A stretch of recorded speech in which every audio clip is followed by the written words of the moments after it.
Halo semuanya, selamat datang di acara Ngobrol bareng Michael. Nah, hari ini kita akan ngobrol tentang salah satu jurusan yang sering disebut sebagai jurusan masa depan di Institut Teknologi Bandung atau ITB Bandung. Dan telah hadir bersama saya, boleh perkenalkan dulu, siapa Mas? Halo semua, kenalin aku Muhammad Zaidi Sukianto, biasa dipanggil Zahi dari jurusan Teknik Material, Fakultas Teknik Mesin dan Dirgantara Institut Teknologi Bandung. Nah, betul banget. Jadi teknik material ini adalah salah satu jurusan yang mungkin belum sepopuler teknik elektro atau teknik sipil gitu ya. Cuman ternyata perannya sangat besar di dalam dunia industri. Nah, Betul banget. Mas Zahi, aku mau tanya dulu nih latar belakangnya dulu. Kenapa kok awalnya bisa milih ITB dan sampai ke teknik material nih? Oke, jadi mungkin alasan pilih ITB yang pertama karena ITB itu Institut Terbaik Bangsa.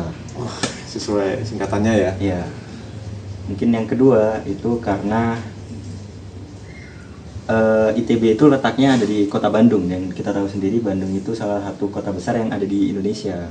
Jadi ya kalau kotanya besar maka banyak kesempatan yang ada di sana. Oke, jadi selain melihat kampusnya yang terbaik bangsa, juga lihat kotanya besar gitu ya, Iya. banyak kesempatannya.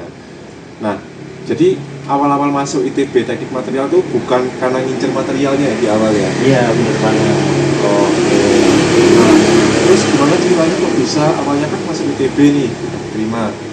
Kok bisa akhirnya masuk material? Gimana tuh ceritanya? Oke, jadi mungkin sedikit cerita.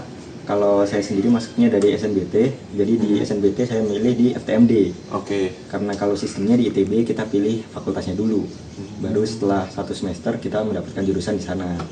Dan kebetulan ketika berada di ITB sudah pilih FTMD, begitu masuk dapatnya di teknik material. Dari situ lanjut. Oke, aku gini Mas Zahi. Mungkin banyak teman-teman di luar sana yang kepingin masuk teknik material dan kita tidak basa-basi ya. Jadi gimana tipsnya supaya yang pertama dapat ITB, yang kedua dapat teknik material? Oke, mungkin untuk dapat ITB bagi teman-teman yang masih baru masuk SMA bisa dikejar dari nilainya dulu, supaya nanti di SNBP mendapat eligible yang bagus dan memperbesar peluang masuk ITB-nya. Tapi seperti yang kita tahu SNBP itu agak goib. Agak goib. Karena pengalaman tahun sebelumnya dari SMA saya juga eligible satunya ketolak di FTMD. Di FTMD ketolak eligible satu. Oke. Jadi langkah pertama banyakin prestasi dan nilai buat SNBP gitu ya Bener. saya. Tapi kalau semisal gagal nih SNBT kayak Mas Zahi nih, itu apa yang harus disiapkan gitu supaya bisa tembus ke ITB? Nah, yang pertama yang perlu disiapkan mental, karena ketika kita ketolak SNBP atau bahkan mungkin ketolak eligible, biasanya teman-teman banyak yang ngedown karena melihat teman-temannya itu pada daftar di kampus yang dia mau nih. Oke. Nah, yang kedua kita siapin di latihan soalnya, Soal. karena UTBK itu kan kalau di tahun saya karena ada TPS-nya, jadi itu banyakin latihan soal di situ karena materinya tidak diajarkan di sekolah. Oke. Itu ya. Terus cara masuk udah nih. Jadi intinya persiapan yang matang dan banyak belajar ya saya. Benar. Mungkin bisa dijelaskan sekarang secara singkat apa itu teknik material dan pentingnya apa sih di era sekarang ini? Gitu.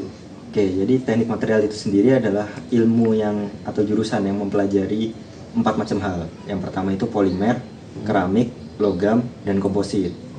Baru-baru ini muncul juga mempelajari tentang baterai. Nah, fungsi dari teknik material itu lulusannya diharapkan mampu membantu di industri. Jadi yang pertama failure analysis. Jadi ketika ada kegagalan, kita bisa tahu gagalnya itu kenapa. Yang kedua adalah memilih bahan baku. Karena kita tahu tadi kegagalan itu penyebabnya apa, kita bisa pilihkan bahan baku yang lebih kuat dan efisien. Oke. Kurang lebih gitu. Nah, terakhir ini ada pertanyaan dari aku. Perkuliahan di ITB itu suasananya gimana? Dan kemudian ada tips nggak nih buat teman-teman yang mau masuk ITB, apa yang harus dilakukan saat menjadi mahasiswa? Kalau suasana kurang lebih sama seperti kampus-kampus lain, mungkin karena di ITB itu letaknya di Bandung dan lumayan sejuk, jadi untuk pembelajaran itu menurut aku sangat mendukung sekali. Untuk teman-teman yang apa tadi? Yang mau masuk jadi mahasiswa ITB ini apa yang harus dipersiapkan gitu dengan suasana di dalamnya? Oke, mungkin yang pertama tesnya. Kedua, asumsikan kalian udah keterima di ITB. Langkah selanjutnya, kalian tentuin kalian itu mau tinggalnya itu di kos, di asrama, atau mungkin di apart bahkan. Nah, selanjutnya kalian kalau udah menentukan pilihan itu bisa langsung disesuaikan aja. Kalau kos dia langsung cari dari kos, kalau asrama diikutin alur pendaftarannya dan lain sebagainya. Oke. Kemudian kalau punya kenalan kakak tingkat, jangan lupa dihubungin juga supaya ada second voice juga. Saran-saran yang Saran-saran, bisa ya. diberikan. Oke. Terus dipantau juga di Instagramnya karena biasanya ada info-info terutama tentang grup mabanya di situ. Oke. Berarti menurut Mas Hai worth it banget ya ITB Teknik Material ini. Worth it. Oke, teman-teman boleh banget yang masih SMA, yang masih bingung, salah satu jurusan yang berguna banget di zaman sekarang adalah Teknik Material ITB. Oke, cukup sekian ngobrolnya dengan Zahi. Sampai jumpa di episode lainnya. Goodbye.